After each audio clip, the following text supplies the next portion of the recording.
কিন্তু মাজারে সেজদা চলবে না। জিয়ারত চলে, জিয়ারত চলবো। জিয়ারত আর ইবাদত এক জিনিস না। ইবাদত হবে মসজিদে, জিয়ারত হবে মাজারে। মাজারে জিয়ারত করবা কিন্তু শরীয়ত বজায় রাখতে হবে। আল্লাহর ওলিকে আল্লাহ মনে করা যাবে, ওখানে গিয়ে সেজদা করা যাবে। এই জন্য এটা কি চলবে। এই যে হয়ে গেছে, দেখছেন? বুঝাইলেই তো আমরা বুঝি, আমরা আপনারা মিল্লা জিল্লেই তো বাংলাদেশ। কথা কোন ঠিক না বেঠে? তুমি যেও না কোনো মাজারে, তুমি ঠেকিও না কোনো মাজারে মাথা, তুমি বাঁধিও না কোনো তাবিজ। কোরআনের নামে অজু ছাড়া কোরআনকে তুমি এখানে ঝুলাইও না। তুমি মহিলাদের মাসিক অবস্থায় কোরআনকে ঝুলাইও না। কোরআনুল কারীম এই তুচ্ছ কাজের জন্য আসেনি। শিফাউল লিল মুমিন। তুমি একটু বুদ্ধিমান হও, না পা তুমি খাও, গলায় নাও না। কোরআন তুমি পড়ো না, গলায় নাও। তুমি একটু বুদ্ধিমান হও, তুমি একটু বুদ্ধিমান হও মুমিন। তোমার এখানে যদি সূরা ইয়াসিন থাকে, তোমার এখানে যদি সূরা ইয়াসিন থাকে, তুমি বোঝো তুমি টয়লেটে যাচ্ছ সূরা ইয়াসিন নিয়ে। আল্লাহকে ভয় করো। আমি কি অনেক খারাপ কথা বলে ফেলছি?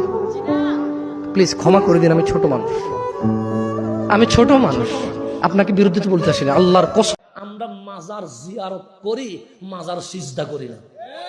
এগুলো জাতিকে জানিয়ে দিবেন, কারণ পরে কালকে সকালে বলবে উনি তো মনে হয় মাজার সিজদা পাহাড়ি মনে হয়। না না না, আমরা বিশ্বাস, ইয়াকিন, আকীদা এটা রাখি একমাত্র সিজদার মালিক আমার রব্বুল আলামিন। ভণ্ডামির সাথে সুন্নিয়তের কোন সম্পর্ক? যে ভণ্ড হয় সে সুন্নি হতে পারে না, যে সুন্নি হয় সে কখনো ভণ্ড হতে পারে না। যেখানে ছিলাম সেখানে আমাদেরকে সুন্নতে রসুল মানতে হবে কি হবে না? হবে। আমাদের চুল থেকে নখ পর্যন্ত কামলিওয়ালার সুন্নত লাগবে কি লাগবে না? লাগবে। এই সুন্নতের ভিতরে নিয়ামত আছে। সুন্নতের ভিতরে কি আছে? নিয়ামত আছে। আউলিয়া কারাম আস্তে আস্তে করে ভালোবাসা দিয়ে বুকে টেনে সুন্নতে রসুল দিচ্ছে। কখনো পাঞ্জাবি লাগাইয়া দেয়, কখনো মিসওয়াক ধরাইয়া দেয়, কখনো টুপি লাগাইয়া দেয়, কখনো পাগড়ি লাগাইয়া দেয়, কখনো টাকনুর উপর কাপড় চড়াইয়া দেয়। মাজার জিয়ারত করা যাবে, কিন্তু মাজারে যে সেজদা দেয়া যাবে? আল মাইয়িতু ফিল কবর কাল গরীকু ফিল বাহর। সাঁতার না জানা ব্যক্তি সাগরে পড়লে যেমন অসহায়, মরে গেলে মানুষটা তার চেয়েও বেশি অসহায়। সে আপনারে কি দিবে? আপনি বরং দিবেন যে সালাম দিবেন, আসসালামু আলাইকুম আহলাদ দিয়ার মিনাল মুমিনিন ওয়াল মুসলিমিন ওয়া ইন্না ইনশাআল্লাহু বিকুম লাহিকুন আনতুম লানা সালাফ নাহনু লাকুম তাবা ওয়া ইন্না ইনশাআল্লাহু বিকুম লাহিকুন ইয়ারহামুল্লাহুল মুস্তাকদিমিনা মিন্না ওয়াল মুস্তাখিরিন। এই দোয়াগুলো পড়বেন, তার জন্য ফাতিহা পাঠ করবেন, দোয়া করবেন। তার কবরের আযাবকে মাফ করে দিবে কে? আল্লাহ। আপনার দোয়ায় ওর কবরের আযাব মাফ হয়, ও আপনারে কি করবে?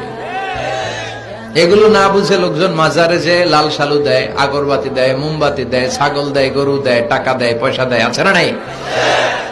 সন্তান হয় না, সন্তানের জন্য যায়। মেয়ে আছে, ছেলে হয় না, এরকম আছে না নাই?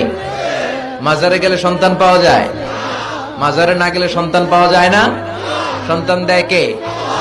মাজারে না গেলে যদি সন্তান না হতো, ছাগলের যে বাচ্চা হয়, ছাগল কোন মাজারে যায়?